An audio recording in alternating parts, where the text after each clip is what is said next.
Olá, estamos dando início a mais um programa Debates Le Monde Diplomatique Brasil, uma iniciativa do jornal Le Monde Diplomatique Brasil, em parceria com a TV PUC, com o canal universitário e com a TVT, a TV dos Trabalhadores.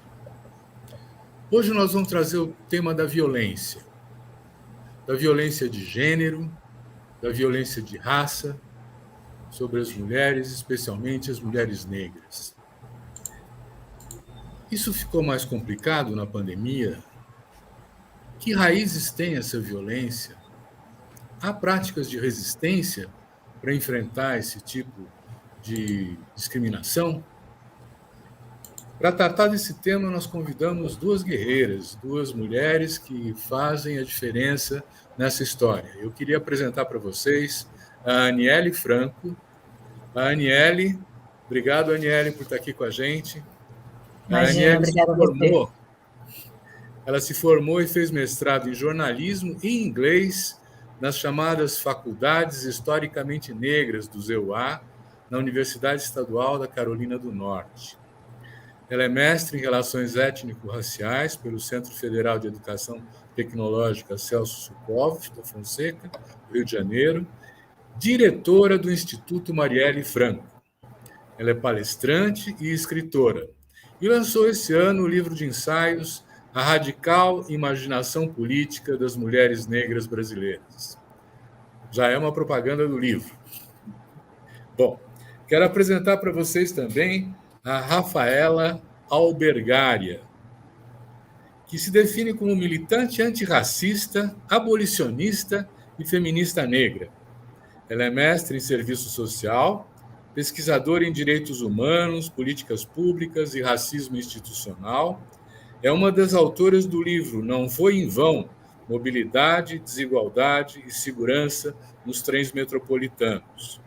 Coordenou os equipamentos e a política de combate à violência contra a mulher na Secretaria de Políticas para a Mulher do Rio de Janeiro. Muito obrigado também, Rafaela, por estar com a gente. Eu que agradeço o convite, muito bom estar com vocês. Que bom que estamos aqui juntos, né? Então vamos começar esse papo. Rafaela, eu queria que você falasse um pouco sobre a pergunta que eu anunciei assim na apresentação. Aumentou a violência durante o período da Covid junto às mulheres negras? Sim. Acho que esse contexto, né, de pandemia, especialmente coordenando os serviços no município do Rio de Janeiro que atendem mulheres que estão em situação de violência, a gente viu o número de atendimentos, o número de procura ao centro especializado de atendimento a mulheres que estão em situação de violência quase triplicar, né? Acho que esse contexto de busca dos serviços e da ampliação da violência tem relação. Uma série de pesquisas já apontam, né, apontam que essa ampliação da violência ela tem relação com a mitigação da pandemia, que fez com que tomada pela necessidade de isolamento, né, de confinamento, de trabalho remoto, fez com que as mulheres permanecessem mais tempo com seus agressores e produzindo inúmeros episódios de violência. Então, se observou, de fato, a ampliação da violência doméstica, em especial contra as mulheres, né? Mas se observou também a ampliação de uma série de violências que atravessam, que são conformadas por relações de gênero dentro desse contexto da pandemia. Se observou a exacerbação, inclusive, de violências institucionais, que são violências, né, que hoje, como a gente falava, né, antes de começar esse papo, infelizmente, não se tem tantas respostas públicas, né, organizadas como políticas públicas, para dar atendimento e acolhimento para as mulheres que são vítimas de violência institucional, como violência obstétrica, ginecológica. Então, acho que esse aumento da violência, ele de fato aconteceu nesse contexto de pandemia. Muito bom. Aniele, vamos continuar essa conversa. Eu ainda não percebi direito, embora eu tenha reconhecido que fica claro na fala da Rafaela que houve um aumento de violência, mas seria interessante caracterizar que tipo de violência a gente está falando. Acho que a Rafa, primeiro, obrigada, né, pelo convite, prazer estar aqui com vocês, dividindo esse espaço. Eu acho que a Rafa caracteriza bastante inúmeros tipos de violência, mas, por exemplo, nós, ano passado, tivemos uma pesquisa de violência política contra as mulheres negras. E nessa pesquisa a gente identificou diversos tipos de violência, como violência de gênero, violência da escolha religiosa, violência se era virtual, se era presencial. A gente identificou violências, por exemplo, dentro do próprio partido de algumas candidatas.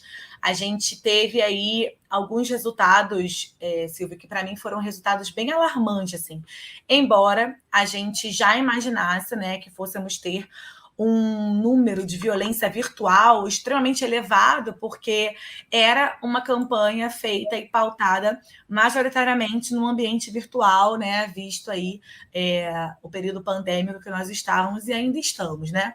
Mas fora isso, fora a questão da violência política, tudo isso que Rafa numerou. A gente tem violência obstétrica, a gente tem violência de trabalho, a gente tem violências que, infelizmente, as mulheres negras estão sempre ali no topo de inúmeras e diversas violências, né? Bom, eu vou insistir. Violência doméstica é apanhar? É o quê, Rafaela? Está sem som. A violência doméstica, ela se realiza de várias formas. Primeiro acho que é importante dizer, né, que a violência doméstica ela é cometida não só pelo parceiro íntimo, mas ela pode ser cometida por pessoas, né, que estão no âmbito familiar e que compartilham, né, relações familiares com as pessoas, com as mulheres que são vítimas dessa violência. A gente percebe, inclusive dentro da coordenação técnica do enfrentamento à violência, o que se observa muito é que, especialmente, a violência doméstica ela é algo que atravessa a realidade de mulheres de uma forma geral, porque a condição de gênero é uma condição que, por si só, define corpos femininos a partir de uma série de violências, de uma série de interdições, desde do início da vida, especialmente mulheres trans, são submetidas a processos de violência doméstica desde a infância, quando no processo de descoberta, da sua identidade de gênero, e ela pode se realizar não só pela violência física, mas a violência doméstica, ela pode se realizar como violência patrimonial, como violência psicológica, como violência moral, e como a violência física, que é a forma mais brutal, né? Uma das formas mais brutais, né? Desse tipo de violência, e o feminicídio, que pode também acontecer por parceiros íntimos, mas também pode ser realizado por pessoas que estão que compartilham do âmbito familiar. No ano passado, eu tenho um dado de que mais de 3.000 mulheres foram vítimas de feminicídio no Brasil. É um negócio muito significativo, né? Quando você fala, Daniele, de violência em partido político, do que você está falando? Eu estou falando de violência política. Estou falando de diversos tipos de violência que as mulheres em geral, não as pessoas, perdão, podem vivenciar quando elas decidem ser candidatas e colocarem seus corpos aí corajosamente a adentrarem esse lugar. Ah, entendi. Recentemente nós tivemos um episódio, né, em que o Douglas Belchior ele se retirou do PSOL e acusando de racista o partido, né? Quer dizer, isso aí leva uma questão assim: é possível ter uma convivência onde a discriminação está presente, estrutural, né, sobre os negros, numa organização progressista, por exemplo? Hein, Aniele? Acho que sim. Eu acho que as organizações, no geral, precisam entender que as mulheres negras, principalmente, né, não vão mais retroceder e vão estar aí em lugares que elas acham que devam estar. Então, eu acho que não só todos os partidos políticos, assim, não nenhum, mas todas as organizações precisam entender que uma discussão sobre as relações raciais são muito importantes, né? É importante. Então, seja no PSOL, no PT, em qualquer partido. Assim, acho que é importante ter essa visão e essa reestruturação, digamos assim, de tudo que se há e de que se traz quando temos pessoas negras dentro de certas organizações. Uhum. As principais lideranças negras estão falando assim que a gente só vai ter democracia depois que superar o racismo, porque o racismo estrutural é constitutivo do modelo autoritário de país, né? Quer dizer, Rafaela, você conhece alguma experiência que deu certo de fazer esse enfrentamento e conseguir superar o racismo?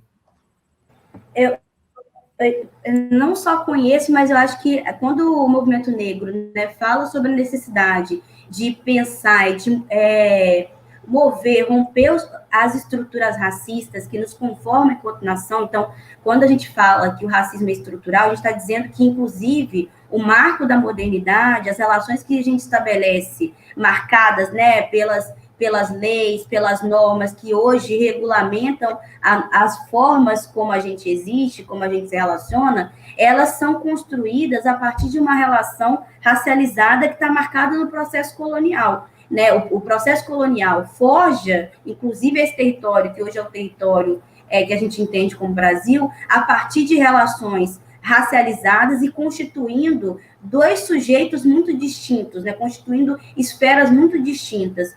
Pessoas brancas que são entendidas desde o processo de colonização, do violento processo de colonização, por uma marca de civilidade e de direito, e pessoas negras que são entendidas por uma marca de interdição e de controle que está marcado nos corpos, né? Então, essas relações, elas não ficaram no nosso passado, porque, inclusive, a gente nunca teve um processo no Brasil de olhar para a construção desse país, que é marcado por essas relações racializadas, quando a gente olha, inclusive, para a forma como o direito se estrutura desde o processo colonial a partir dessas duas dimensões distintas, de pessoas brancas entendidas por uma dimensão de garantias e pessoas negras entendidas por uma dimensão de interdição. Nunca se estruturou como política pública, como política estatal, uma política de reparação para esse longo processo de escravização, de interdição e de controle de corpos negros. Pelo contrário, o Estado, em diferentes contextos históricos, ele reedita a partir qual é a correlação de força que está colocado na sociedade, ele reedita uma série de regulamentações que garantem e que a condição de subalternização que atravessam corpos negros. A gente pode citar aqui a Lei da Vadiagem, que foi promulgada em 1943, que ainda está em vigor e que entendia, dentro do contexto Vargas, mais de um sujeito preto na rua como formação de quadrilha. Essa lei ainda está em vigor e, por mais que a gente que isso não seja colocado explicitamente, a gente toda semana vê pessoas negras sendo interditadas e impossibilitadas de circular pela cidade pela marca racializada que carrega na pele. Então, é impossível a gente falar da construção de democracia sem olhar, sem entender que a nossa sociedade ela é forjada, inclusive essas dimensões de direito, elas são forjadas por duas dimensões distintas, de interdição e de garantia. E a garantia nunca abarcou a maioria da população, que é uma população majoritariamente negra. Então, pensar em constituir uma democracia, um processo democrático real, passa por estabelecer e por adotar de forma concreta uma política de reparação que atenda aos parâmetros de reparação. A Aniele fala sobre violência política, né? E a violência política é reflexo desse processo de interdição que está marcado em corpos negros. A gente precisa assumir uma política de reparação para que a gente possa falar numa construção real de democracia. Muito bom. Perfeito. Nesse caso, a Fundação Palmares, quando ela foi criada, né, ela foi criada como um espaço de resistência, um espaço de afirmação, né, da identidade negra e de enfrentamento do racismo. Atualmente, ela está governada por uma pessoa que não se expressa, não expressa esse desejo. Daniela, você quer fazer uma avaliação disso? Olha, Silvio, eu acho que assim não tem nem uma avaliação que mereça ser dada, de fato, à pessoa que hoje preside a Fundação Palmares. Assim, eu acho que é uma pessoa que não representa nada, absolutamente nada, o movimento negro, nem as pessoas que compõem esse movimento. Eu não enxergo como nenhum tipo de autoridade. Assim, eu particularmente acho que a gente nem deva ter, né, uma posição sobre essa pessoa. Eu sei que eu vou totalmente contrária àquilo que ele hoje representa. E é uma pena Fundação Palmares estar ali tendo uma pessoa como aquele cidadão à frente, porque merecia, de fato, muito mais punho, pessoa, não digo nem muito melhor, mas que fosse condizente com aquilo que o movimento negro defende hoje. Então vamos entrar pelo lado positivo da história, né? Você me permite uma parte, só para dialogar com a Anne, assim, eu acho que é isso tudo que a Anne falou, e assim, você tinha perguntado, né, se houve na história do Brasil uma experiência de ruptura com o processo de escravização. E, na verdade, Palmares representou essa construção. Palmares representou a produção, né, de liberdade. Palmares foi a primeira experiência democrática produzida dentro desse território que hoje é o Brasil. Né, uma experiência democrática, multicultural, né, que vivenciava ali a partir de uma sociedade que era governada de forma coletiva, de forma cooperativa, que abarcava não só pessoas descendentes de africanos e mestiços, mas nativos, brancos empobrecidos. E eu acho que esse lugar, né, que hoje, eu acho que a gente não tem nem que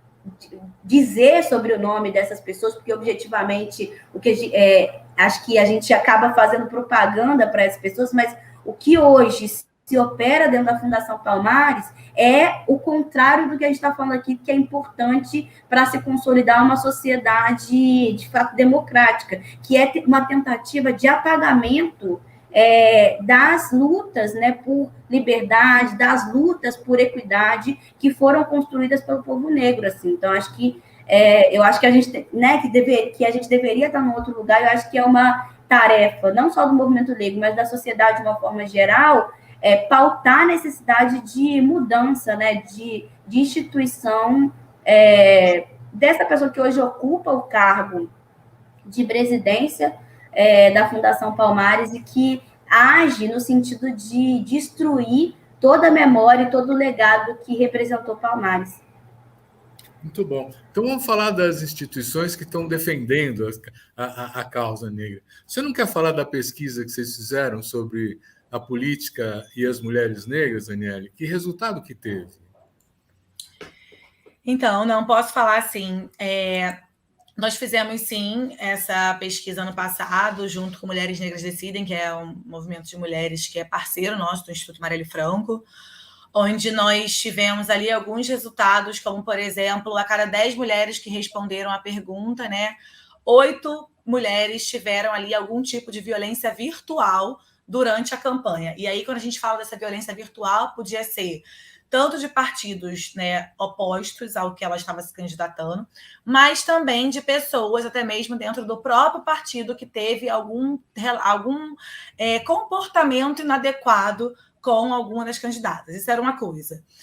Um outro resultado também para mim que foi muito impactante quando eu li a pesquisa, dessas mulheres todas, apenas 35% delas denunciaram ou seguiram com algum tipo de denúncia, o que também traz isso aí para as diversas violências que as mulheres sofrem no dia a dia, como muitas vezes as mulheres sofrem violência e não querem ou não se sentem seguras para denunciar. Então, isso também é um ponto ali que foi importante na pesquisa. Dessas, todas as mulheres também que responderam, um outro ponto que me marcou muito foi que apenas 23% dessas mulheres relataram que receberam algum apoio, auxílio ou alguma solidariedade do partido onde elas estavam sendo candidatas, né? Então, assim, a gente teve ali diversos tipos de violências, como eu citei no começo do programa, mas a gente também teve ali alguns resultados que foram marcantes para a gente entender que provavelmente, em 2022, a gente também tem aí um número bastante elevado ainda de violência política acontecendo com essas mulheres, né? Vale lembrar que a gente aqui do Instituto Marielle Franco, a gente vai renovar essa pesquisa para 2022. A gente também segue acompanhando, né, diversos outros casos de violência, como, por exemplo, o que aconteceu com a vereadora de Niterói, Beni Brioli, ou com a vereadora de Joinville, né, com a Ana, ou com a Erika Hilton, com todas as mulheres que tiveram algum incidente ou algum fato, né, que aconteceu ali para essas mulheres que foram candidatas, a gente continua acompanhando. Então, quando eu falo acompanhar, o que é isso na concretude dos fatos, né? A gente tem aí denunciado na ONU, na Comissão Interamericana de Direitos Humanos, a gente tem, sim, dado visibilidade nas nossas redes sociais quando acontece, mas, para além disso, algo que é muito importante também, a gente continua pautando a questão de segurança e perguntando quem é que vai cuidar dessas mulheres eleitas, porque as mulheres não vão parar de se candidatar, pelo contrário, a gente tem aí inúmeras mulheres fortíssimas que vão continuar se candidatando em 2022, e quem garante a segurança dessas mulheres, né, para que elas possam aí sim fazer a campanha e depois legislar, porque é isso, elas sofrem violência durante a campanha e infelizmente também sofrem depois de eleitas também. Pois é. Estamos lembrando, inclusive, da sua irmã aqui, né? Quer dizer, uma situação que também é partilhada, né, pela Rafaela, que teve também elementos da família que sofreram isso, né? Mas tem um lado que é um lado da resistência que está crescendo. Quer dizer, a gente tem hoje uma presença mais forte dos negros nas universidades, a gente tem uma articulação nacional que eu acho que mereceria uma consideração de vocês, da Coalizão Negra por Direitos, não é? Que está fazendo vamos dizer assim, um grande guarda-chuva das lutas antirracistas. Rafaela, você quer comentar um pouco a coalizão? O que ela significa?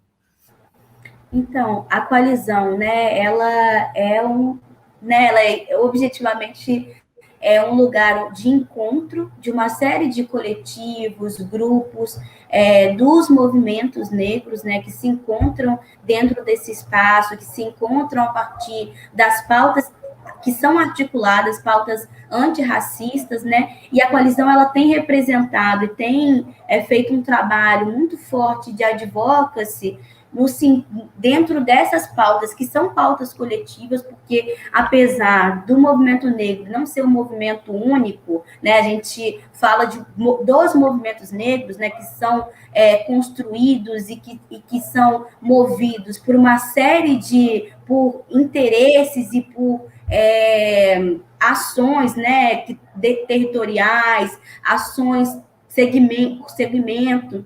Então, a coalizão, ela unifica, né, uma série de todos esses coletivos, muito desses coletivos, o Instituto Marielle Franco compõe a coalizão, Mulheres Negras Decidem, que é um movimento que eu também faço parte, também compõe a Coalizão Negra por Direitos, e ela tem pautado, a partir de ações de advocacy, pautas que são muito caras a nossa existência, né? Então, tem pautado, acho que apresentou um pedido de impeachment contra esse presidente por todos os atos genocidas que têm sido produzidos desde o início do seu mandato, pelos atos que se aprofundaram, inclusive dentro desse contexto de pandemia, né?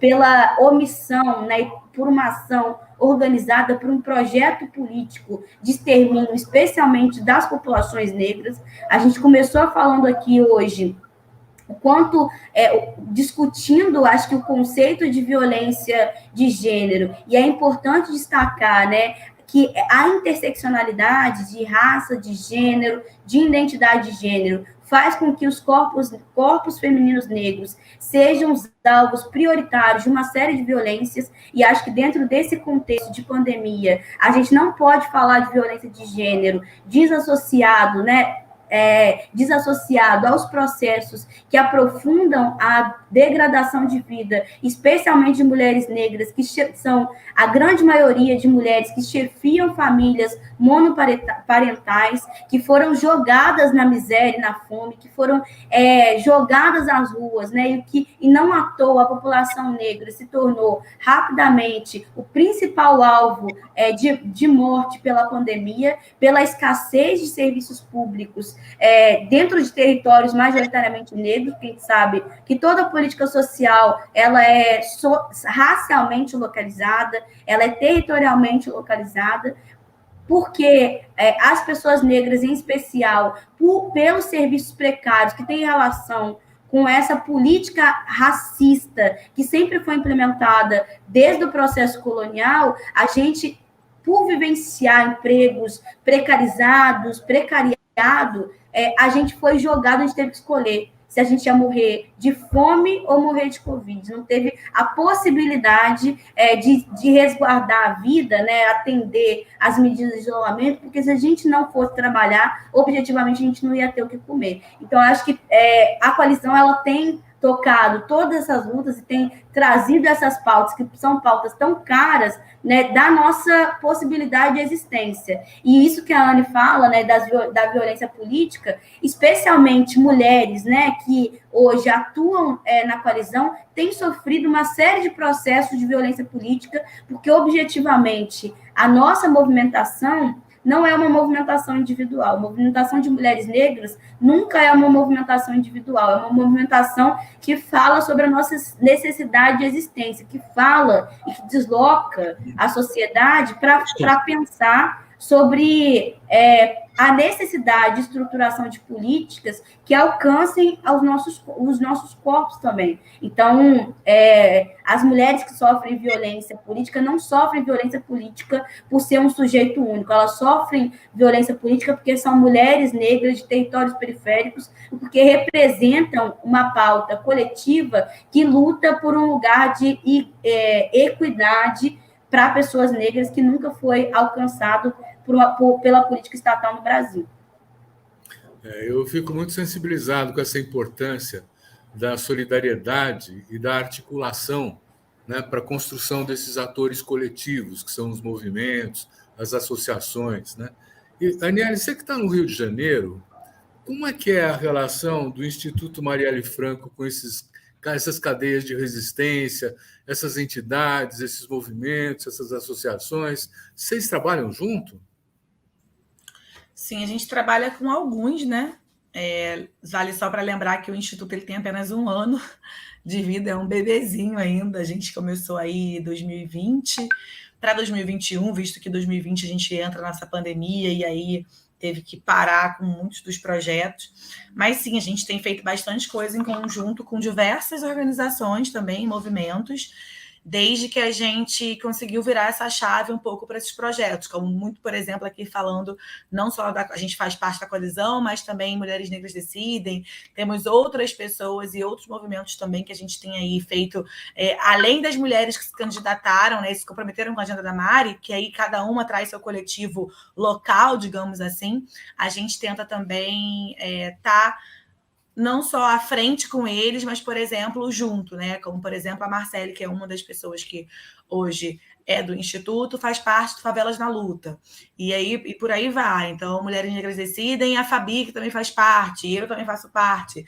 Então, a gente tem diversos coletivos e movimentos que hoje nos ajudam a seguir e a crescer como somos hoje no Instituto. Vamos falar de uma agenda positiva? Vamos falar assim, o que vocês querem? O que é a agenda de defesa de direitos das mulheres negras hoje em dia? Né? Qual é o que vocês gostariam de que se transformasse em realidade? Estou abrindo para quem quiser começar. Olha, eu acho que a gente quer muita coisa, né? Eu acho que tem tem várias frases que vieram na minha cabeça agora, mas quando a gente fala da mulher negra ser protagonista, né, da sua própria história, eu falo do tipo, a gente não ter que perder Joana e Marielle para que elas virem livro e que elas virem documentário. Eu acho que uma coisa da agenda positiva, do que eu penso muito, do que eu quero para as mulheres negras, é que a gente possa ser protagonista da nossa própria história e adentrar espaços que as pessoas acham que a gente não merece ou que a gente não sirva para entrar. Acho que isso é uma coisa. Acho que a segunda coisa que eu quero são mulheres negras vivas, né? Assim, eu tô numerando primeiro e segundo, mas eu acho que está tudo ali no mesmo bolo mesmo. Seria um retão, assim. Nos mantermos vivas, né, e não enterrarmos nossos filhos. E aí a gente traz vários ganchos aqui. Então, a gente está falando de políticas públicas, a gente está falando de educação de qualidade, a gente está falando, né, de um governo, de um prefeito, de tudo que tenha responsabilidade para tudo, que não só legisle ali para as pessoas ricas e brancas e de Zona Sul, que legisle favelado, que não entre só com o PP, mas que entre com, né, práticas e políticas públicas suficientes para que as pessoas que moram em favela sejam ouvidas e que tenham dignidade para viver. Eu acho que a gente quer, além de tudo isso, a gente quer eleger mulheres negras, a gente quer fazer com que mulheres negras tenham, sim, trabalhos, comida, né, e consigam aí se firmar enquanto cidadãs de peso, tudo que elas merecem. A gente não quer outras Marielles, a gente quer, sim, que, infelizmente, de agora, eu preferia 1000 vezes ela viva, mas que o exemplo do que aconteceu com a Mari, a trajetória da Mari, inspire outras mulheres. Então, eu acho que eu quero muita coisa para as mulheres negras, mas, resumindo muito, Silvio, eu quero que, de verdade, as mulheres fiquem vivas e que a gente possa, assim, daqui para frente, começar a escrever o nosso próprio... A gente já está, mas que a gente possa escrever, sim, a nossa própria história de maneira mais à frente, né? Então, é aquela coisa, né? Do nada sobre nós sem nós. Eu fico muito emocionada, assim, eu ouvindo a Anne, assim, porque a Marielle... eu perdi uma prima em 2017 e a luta por reparação, né, a luta por justiça que a gente travou depois da morte da Joana, que foi atropelada pelo trem, destino à universidade, foi arrastada, atropelada pelo trem, só foi possível de ser construída por causa da Marielle. Eu me lembro de sepultar a Joana, chegar em casa, ligar para a Marielle e dizer para ela: Marielle, eu estou te ligando porque eu sei que eu não vou precisar te convencer de que Joana foi morta pelo racismo, que determina políticas de interdição para territórios pretos, onde periféricos e empobrecidos. E eu acho o que a Anne fala, né, eu acho que o papel que a Anne, toda a família da Marielle tem cumprido de produzir a possibilidade de projeção, porque objetivamente a gente vive num país onde todos os dias as violências que nos atravessam, né, todos os dias, Silvio, a gente pode fazer o mesmo percurso, mas a gente não vai viver esse percurso do mesmo jeito. Você vai fazer um percurso que provavelmente não vai ser atravessado por assédio no transporte público, que não vai ser atravessado por violência, por discriminação, por preconceito, por interdição da polícia, pelo medo de bala achada, porque não existe bala perdida. Então, a gente vive todo dia o medo que é produzido a partir de um processo de extermínio que é direcionado e que é mobilizado sobre os nossos corpos. Então, o que eu sonho, o que eu desejo é o bem viver. Eu sonho com a possibilidade, com o dia, que a gente possa usufruir de bem viver, que a gente não tenha que ter medo de nada, a gente não tenha que ter medo de sair na rua, a gente não tenha que ter medo de não ter o que comer, que a gente, que não só, né, a gente que está aqui, mas a gente enquanto povo, enquanto maioria, que a gente possa usufruir de garantias que são constituídas há muito tempo, né, para as pessoas brancas, mas que nunca abarcaram corpos negros, né? Garantias trabalhistas, garantias de acesso ao ensino superior, garantias, né, a dignidade, a inviolabilidade do domicílio, porque, objetivamente, pessoas negras que vivem dentro de território de favela não usufruem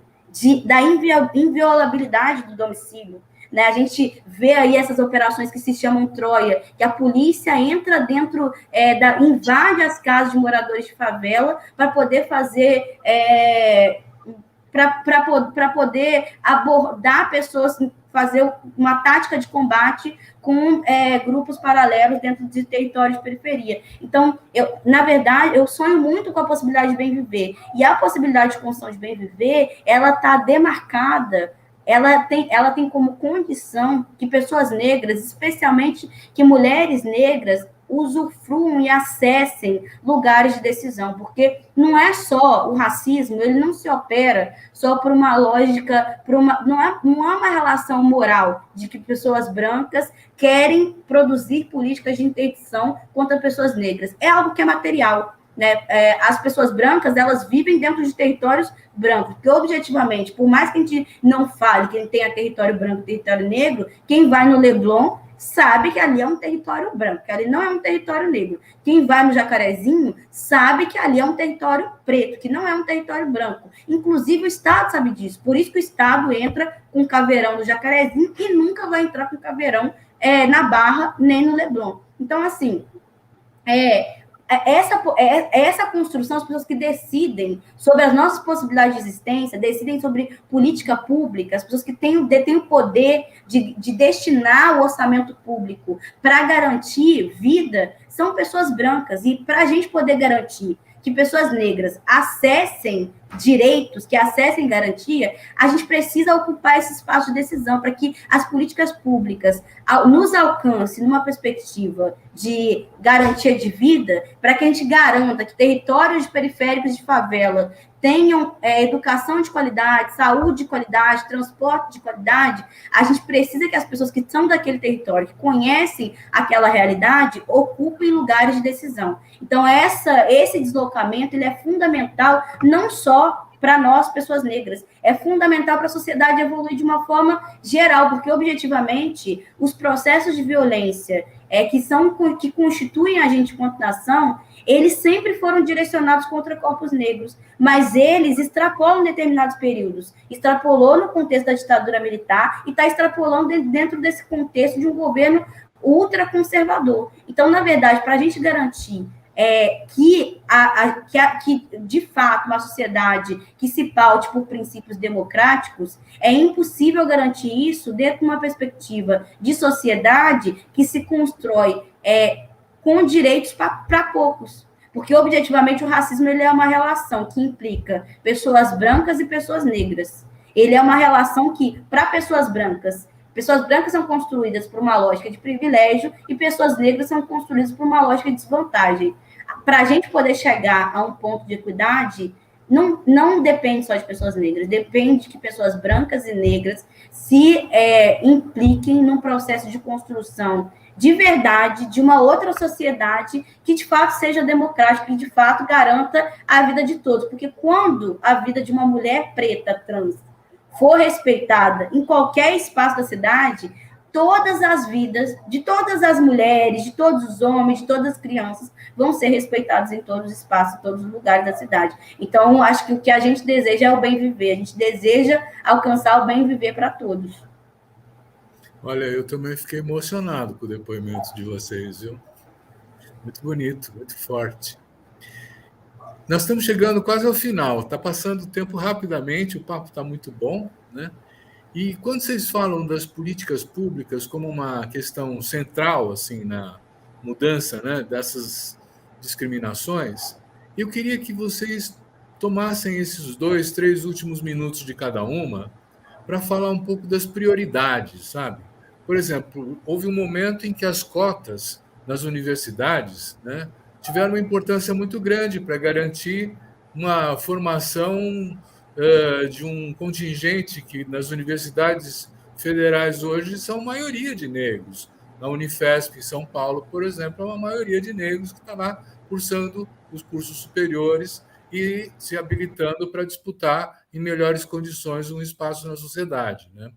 Eu queria que vocês apontassem assim, quais são as prioridades, porque é muita coisa que precisa, mas se vocês tivessem que apontar assim, para onde a gente tem que caminhar pensando nas principais coisas que precisam ser feitas hoje para abrir o espaço para as demais. Quais seriam essas coisas? Olha, eu acho que eu começaria com educação, uma por ser professora, mas também por acreditar na educação e acreditar que a gente só vai conseguir sair, né, desse buraco que nós entramos através de educação e conhecimento. Então, eu acho que eu não sei o que a Rafa priorizaria nesse início, mas eu acho que eu priorizaria educação e, juntamente com educação, traria, sim, políticas públicas que garantissem, pelo menos, o direito o acesso, né, direito a ter acesso à alimentação e moradia para as pessoas negras, principalmente para as mulheres negras. Uhum. Eu concordo muito, assim, eu acho que, e uma coisa que eu não falei, mas que eu acho que a coalizão tem cumprido um papel, né, muito importante, especialmente para o nosso povo que tem sofrido com a fome, que é, tipo, uma campanha grande, uma campanha nacional que pauta a segurança alimentar, né, que arrecada cesta básica para distribuir para as pessoas que estão sofrendo com a fome. Eu acho que a segurança alimentar é algo urgente, né?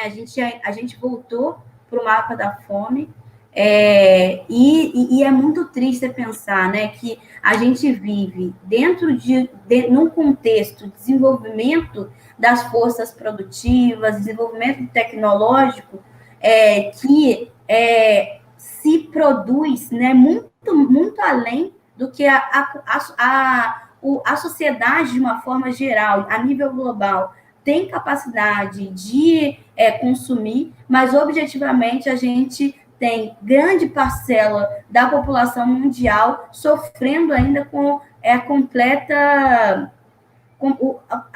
ausência, né, do básico, do mínimo, de segurança alimentar, de saneamento básico, de políticas de moradia, de possibilidade de transporte, de trabalho, emprego e renda. Eu não consigo definir um só lugar, porque objetivamente, né, quando se coloca, né, quando se descreve na Constituição Federal aqueles direitos que são entendidos como direitos essenciais, está dito que são direitos essenciais à nossa existência. Então, é impossível você pensar em desenvolvimento humano, é impossível você pensar em desenvolvimento de uma forma geral, sem garantir condições mínimas de existência e subsistência para a população. E assim, o que a gente está discutindo é que, objetivamente, a gente não precisa escolher.